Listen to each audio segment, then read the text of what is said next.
Selon une étude menée par nous-mêmes, il semblerait que 50% d'entre vous n'aient jamais entendu parler du cycle nictéméral.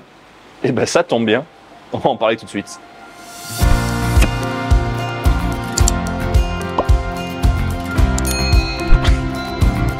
Le cycle nictéméral, c'est quoi? Avec un nom pareil, on va faire simple et efficace. Et bien pour faire simple, le cycle nictéméral, c'est le cycle biologique, donc ce que va faire un animal dans un moment donné. Et là, pour le coup, le moment donné, ça va être au cours d'une journée de 24 heures. Parce qu'on reste humain, on va continuer à parler en 24 heures, c'est logique. Bon, ce cycle, en lui-même, il est influencé principalement, et même exclusivement, par l'intensité lumineuse. Dans la nature, le soleil, et nous aujourd'hui, dans nos aquariums, notre éclairage. Et du coup, on va se poser la première question, comment est-ce qu'on éclaire notre aquarium? Pour éclairer notre aquarium, il y a deux types d'écoles, ceux qui vont l'éclairer et ceux qui vont utiliser la lumière naturelle du soleil. Donc pour ce cycle, les deux façons d'éclairer fonctionneront. Attention cependant à avoir un éclairage suffisant. Parfois la lumière naturelle passe pas très bien ou les pièces sont pas assez lumineuses et ça peut vous jouer des tours. Maintenant que nous savons que le cycle est lié à l'intensité lumineuse, on va pouvoir différencier deux choses. Les animaux actifs la journée, les animaux actifs la nuit, diurne, nocturne. Les animaux dits diurnes, qui vont vivre le jour, vont avoir une période d'activité pendant que la lumière est présente. À ce moment-là, ils vont se déplacer, chercher à manger et faire tout un tas de choses dans l'aquarium qui va leur demander de voir et ils vont profiter de cette lumière. Pourquoi je vous raconte tout ça? Ne vous inquiétez pas, on y arrive de suite. Les animaux diurnes, ils vivent le jour. Comme vous, comme moi, en général. À ce moment-là, ils vont faire toutes les activités qui sont dues à la journée. Pour nous, aller travailler, manger, etc. Dès que la nuit arrive, ils vont se coucher. Bon, ça n'empêche pas d'aller taper une fois ou deux dans le frigo, mais sinon, ils dorment. Pour les nocturnes, vous l'aurez compris, c'est l'inverse. Pendant la journée, ils dorment et pendant la nuit, ils font leur période d'activité. Si vous laissez votre éclairage allumé 24 heures sur 24 ou sur une période trop prolongée, vous bousculez le cycle de vos animaux. Pareil, si votre aquarium est plongé dans le noir toute la journée, c'est pas bon non plus. Donc, pour nous aquariophiles, le cycle nictéméral, c'est respecter ce temps où l'aquarium est allumé et ce temps où l'aquarium doit être éteint. Et évidemment, comment voulez-vous avoir une vie saine si la lumière est toujours allumée? Donc, vous l'aurez compris, même si vous venez d'acheter un super éclairage, tout beau, tout neuf, tout ce que vous voulez, ne le laissez pas allumer trop longtemps. Un éclairage entre 5 et 10 heures par jour, en fonction du type de bac et des espèces que vous maintenez, et de l'âge de votre bac, sera très bien. Plus, ça sera néfaste aux poissons, et en plus, sobriété énergétique. Maintenant que vous savez qu'il faut allumer et éteindre votre éclairage, on va pouvoir parler des deux phases différentes, la photophase et la scotophase.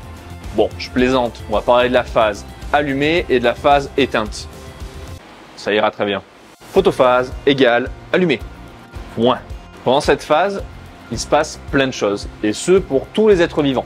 La phase, dont on a déjà parlé dans une précédente vidéo, c'est les plantes. Effectivement, pendant ce temps-là, donc la partie éclairée de votre aquarium, les plantes vont pouvoir faire leur photosynthèse. Cette fameuse photosynthèse, elle prend un certain temps avant d'arriver à son paroxysme. Généralement, comptez au moins 5 à 6 heures, et ce en fonction des plantes. 6 heures, c'est un bon repère. Si votre aquarium est éclairé 6 heures par jour, votre plante, elle commence à faire sa photosynthèse au début, à l'éclairage de votre aquarium, elle la poursuit graduellement jusqu'à 6 heures. Si vous coupez l'éclairage à ce moment-là, la photosynthèse s'arrête. Le mieux à faire, c'est de ne pas couper l'éclairage à la fin de ces 6 heures. Ça fait un peu juste pour les plantes. Si vous laissez éclairer encore 1 heure ou 2, ça va vous faire un temps d'éclairage de 7-8 heures. Pour un jeune bac qui vient de commencer et qui est bien planté, ça ne posera pas de soucis. Pour les bacs plus âgés ou les aquascaping par exemple, vous pourrez éclairer plus longtemps. Vous faites toujours attention aux algues et autres éléments négatifs qui pourraient se développer dans l'aquarium à ce moment-là. Mais généralement, quand on est à ce niveau-là, on maîtrise déjà pas mal d'éléments de base. Donc, pendant cette période, les plantes font cette fameuse photosynthèse et vont produire de l'oxygène. Elles vont continuer tout au long de la journée à consommer également du CO2, mais ce sera tellement minime par rapport à la production d'oxygène qu'on va même pas le prendre en compte. Par contre, une fois l'éclairage éteint, là, votre plante va commencer à recracher du CO2.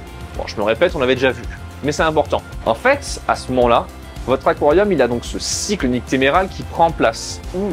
L'eau de votre aquarium va avoir tendance à baisser en pH la nuit par rapport à la journée. Pas la seule espèce qui va respirer dans votre aquarium, sauf si vous avez que des plantes, mais alors là, c'est bizarre. Et quand je dis bizarre, c'est parce que plantes ou bactéries ou autres, hein, pas parce que les gens ils mettent que des plantes dans leur aquarium. Ça, il n'y a pas de souci, on fait ce qu'on veut. Mais ces fameuses plantes qui respirent, elles font leur CO2 et elles acidifient l'eau. Donc même au niveau des paramètres, le cycle nictéméral est important. Acidification pendant la nuit et on remonte pendant la journée.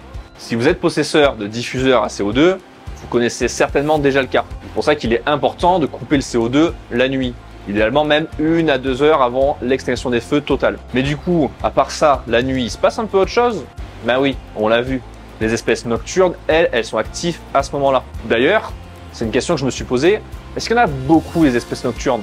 Oui, c'est vrai que pour l'aquariophilie en général, avoir des espèces nocturnes, c'est pas forcément le plus vendeur. Mais il y en a même pas mal. Généralement, les plus connus, c'est, en tout cas ceux dont on parle le plus, c'est les loricaridés. Eux, pour le coup, sont majestueux, donc forcément, même s'ils ont une activité plutôt nocturne, si on arrive à les voir pendant la journée ou juste avant l'extinction des feux, c'est génial. Bon, et ce cycle nictéméral, il concerne vraiment tout le monde. Même les tout petits animaux, comme les daphnies par exemple, ont besoin d'un cycle jour et d'un cycle nuit pour se reproduire, pour manger et pour se déplacer. Pour conclure, sauf cas particulier, par exemple le tétra aveugle, Astyanax mexicanus, qui lui est un poisson cavernicole et qui vit 24 heures sur 24 dans l'obscurité. Enfin, dans son milieu naturel, hein, puisque les animaux d'élevage, eux, ils vivent avec le cycle jour-nuit et ça leur pose aucun problème. Mais à part ces petites exceptions-là, tous les animaux ont besoin d'avoir une phase active la journée ou la nuit, nocturne, diurne, et une phase de repos l'autre partie du temps. C'est comme nous. On a besoin d'avoir une phase active et de pouvoir dormir la nuit. Les animaux qui ne dorment pas la nuit sont des animaux qui vont être plus stressés et soumis à des maladies beaucoup plus rapidement. Prenez soin de vos poissons, prenez soin de vos aquariums et respectez le cycle.